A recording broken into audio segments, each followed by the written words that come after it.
గారు చెప్పినట్టుగా పవన్ కళ్యాణ్ గారు ఈ తరానికి ఫుడ్ విషయంలో ఆయన రోల్ మోడల్. ఖచ్చితంగా చాలా కేర్ తీసుకుంటారు, చాలా రోల్ మోడల్. ఎందుకంటే ప్రతి షూటింగ్కి వచ్చినటువంటి ప్రతి టెక్నీషియన్ని, ప్రతి సభ్యుల్ని, ప్రతి నటుడిని తన ఇంటికి వచ్చిన గెస్ట్ లాగా భావిస్తేనే చేయగలుగుతారు ఆర్టిఫుల్గా.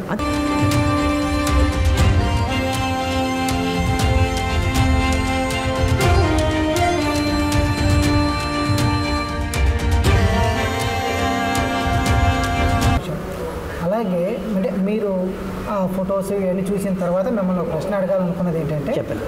శోభన్ బాబు గారు అవును, వారి షూటింగ్ చూడటానికి ఎక్కడెక్కడి నుంచో గతంలో వచ్చినటువంటి వ్యక్తులు ఎవరైనా భోజన సమయానికి వస్తే వాళ్ళని కూడా భోజనం చేయమని అనేవారట ఆయనతో పాటు. అవును, ఆ భోజనానికి అయ్యేటువంటి ఖర్చు నిర్మాత కాకుండా తన అకౌంట్లో దగ్గరుండి రాపించేవాళ్ళు. నిర్మాత వద్దు అన్నా సరే వాళ్ళు నా గెస్టులు నా ఇంటికి వచ్చారు, వాళ్ళకి భోజనం పెట్టాల్సిన బాధ్యత నాదే, అది ఆ పుణ్యమా ఇంకోటి ఏదైనా నాకే చెందాలి, ఖర్చు కూడా నాదే అని చెప్పేవారు. అది మీరంటే ప్రొడక్షన్ శోభన్ బాబు గారు చేశారు కాబట్టి ఎప్పుడు మీరు గమనించారా?